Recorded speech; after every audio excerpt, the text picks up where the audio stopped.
You are listening to PT on Ice, The Older Adult, a collaboration between the Senior Rehab Project and the Institute of Clinical Excellence. This is a rebroadcast of an original episode that can be found at ptonice.com. Hello friends, and welcome to Jerry on Ice, your weekly segment every Wednesday talking all things older adults. My name is Dustin Jones. I teach modern management of the older adult with Christina Previtt. Today is a special episode because I received an awesome article from a buddy, a physio colleague, Neil, the Kettlebell Physio, as you all may know him, sent me this article because he's getting his PhD looking at kettlebell training and its effects on older adults. He sent this over, so I figured today would be a good opportunity to share this article with you all. So this year, there's a group out of Taiwan, Chen et al., that wrote effects of 8-week kettlebell training on body composition, muscle strength, pulmonary function, and chronic low-grade inflammation in elderly women with sarcopenia. So they recruited 33 women between the ages of 65 and 75 with sarcopenia. Their exclusion criteria basically ensured that their sample size was pretty healthy, which, could be applicable to a lot of our patients. Not all of them, but a good bit of them. Now, they took these participants and split them up into two groups. So you had the kettlebell group and the control group. The program was 8 weeks long. The kettlebell group trained 2 times a week for 60 minutes each time. And they exercised, they did their programming at 60 to 70% of their 1 rep max. And what they did, they picked 5 movements and just performed 3 sets of around 8 to 12 reps with some rests in between the different types of exercise. And we'll go through those exercises in a minute. And then the control group, all they did was just maintain their current activity levels and their diet and tried not to change a thing. And then both groups had a 4-week period of detraining, which basically, meant to just continue on with life like you were before this study, trying to keep those activity levels in your diet, and just to see kind of the effects after that the training sessions stopped. Here are the movements they performed: the kettlebell swing, the kettlebell deadlift, kettlebell goblet squat, the squat lunge, the 2-handed military press, biceps or curls for the girls, tricep extensions, and then the lovely Turkish get up. And I do need to mention that these are my assumptions. They did not give specific details to the exercises, but those are my interpretations of the words that they used. And the most surprising thing for me is that they loaded a Turkish get up 60 to 70% 1 RM in 8 weeks with this patient population. I'd like to know how they did that. That's pretty impressive. So they looked at body composition, in particular the appendicular skeletal muscle mass, the body fat mass, visceral fat area, and then the sarcopenia index. Then they looked at grip strength and back strength using these devices, and then pulmonary function, their peak expiratory flow, and their forced vital capacity. And then they took their blood and then measured some inflammatory indicators. And what they did, they took these measurements before the training, after the 8 weeks, and then after that 4-week detraining period, or at 12 weeks, basically, is how we can think about it. So what was their conclusion? For elderly people, we'll call them older adults, with sarcopenia, participating in kettlebell training significantly increases the sarcopenia index, the grip strength, the back strength, and peak expiratory flow. In addition, the retention effect of the training program continued after 4 weeks of detraining. And I know what y'all are thinking. Why are we still talking about resistance training and its impact on older adults? I know you're probably getting sick of it by now, but I'm not going to shut up until we actually see people changing their behaviors in the clinic, in the home, in the facilities to where we're actually better serving older adults. But I want to tell you why this gets me really excited. Number one, why I'm excited about this article is that it is another article that I can put in the old not weak category to demonstrate that older adults benefit from doing hard things.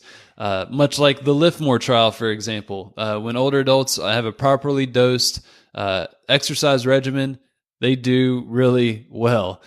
There may be exceptions to that rule, but the vast majority of people that we see are going to benefit from this stuff. But in particular, in the world of geriatric physical therapy literature, when you look at the resistance training research, the overwhelming majority of that research, the intervention is some type of seated TheraBand exercise routine.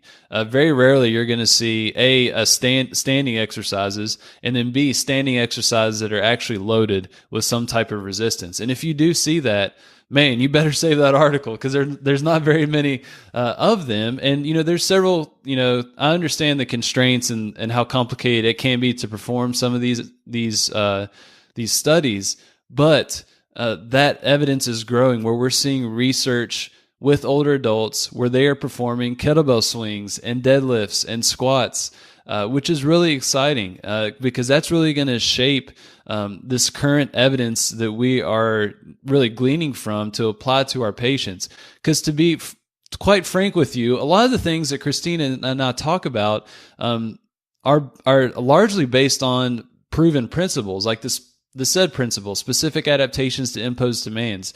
Yes, there is some evidence to show that, deadlifts and barbell squats and loaded carries are good for older adults, but there's not a ton of it. So it's something that we can't, stand on solid ground and shout from the mountaintops per se. We need to have some type of humility, but we largely have been basing a lot on theory. But the evidence is continually mounting and growing to where we can say and cite specific articles that are showing that kettlebell swings are good for older adults. So a lot of this stuff is new, it's novel, and the research is starting to really gain steam in that world, which makes me really excited. And, we get to interact with a lot of the researchers that are performing some of these trials, Christina being one of them. So it's cool to see what's coming down the pike in terms of some of these different trials. The second thing that makes me very, very excited about this is that it actually used kettlebells. Now, we talk a lot about barbells on, PT on Ice, especially on Fridays, Fitness Athlete Fridays. Barbells are awesome. I'm really hoping that a lot of you outpatient clinicians are considering getting a barbell and a rack in your clinic. That would be really cool that you can load your patients in that manner and very effective. But we should not forget the practicality, the affordability, and the efficiency that a kettlebell can bring to the table. There is very low barrier to entry to get a kettlebell and to use it in your clinic. It doesn't take a lot of space. It's relatively cheap. It's not very intimidating for your patients because it's so dense and small, and you can do a lot with it in a very short period of time. That's why I love having them. In my little Honda Fit, I can fit a whole bunch of kettlebells in the back because they are very practical. So I don't want you all to really miss out on the power of using kettlebells in your practice. So lastly, we need to talk about what does this mean? Why would we get excited about this article if we don't actually know how it's going to inform our practice? There's a few things that I want you all to consider, to reflect on and think about. This article really shows that intensity is very, very important for our patients. A lot of the resistance training literature is going to echo that as well. Intensity is huge. Their programming was at 60 to 70% of a 1 rep max. It wasn't at 20% of a 1 rep max, but 60 to 70% of a 1 RM. They probably wouldn't have seen the same results if the intensity was lower. So our intensity does need to be dialed in, and you can do it by testing a 1 RM or something like rating of perceived exertion can be helpful as well. We've talked about the modified Borg or the OmniRes scale in this podcast several times. The second thing that I think we need to take away with is that these were some very challenging exercises that they used. I mean, they used a Turkish get-up, for example. They loaded a Turkish get-up 60 to 70% of the 1 rep max in 8 weeks. I want to know how they did that, but that is impressive and very challenging. And what I want you all to think about is if you want to use some of these exercises in your programming, I highly encourage you to try them out yourself. You need to understand how to perform the movements, how to coach the movements, some common difficulties with these movements, because there's a lot of patterns and themes, especially in the older adult population, of where they kind of trip up when they're performing a Turkish get-up or a kettlebell swing or a goblet squat, for example. So do these. You're going to benefit tremendously. I know I can speak for myself with my terrible ankle dorsiflexion on both sides. that the fact that I absolutely hate squatting and I struggle with it tremendously, but I know how to compensate for it, that has helped me tremendously with a lot of my patients, because the majority of my patients have very limited ankle dorsiflexion. So try some of these exercises. Don't load them too much. Don't want you to potentially hurt yourself, but just start easy and then gradually progress from there, and get some feedback from a colleague. Be careful with those YouTube videos though. You can get into a sticky situation. And last but not least, you may look at some of these exercises like a Turkish get up, like a kettlebell swing, a kettlebell deadlift, goblet squat, squat lunge, all these different things that they did, and think, how in the world am I going to do this with my patients? They're not capable of doing it, so I should just kind of put this article off to the side and just forget about it.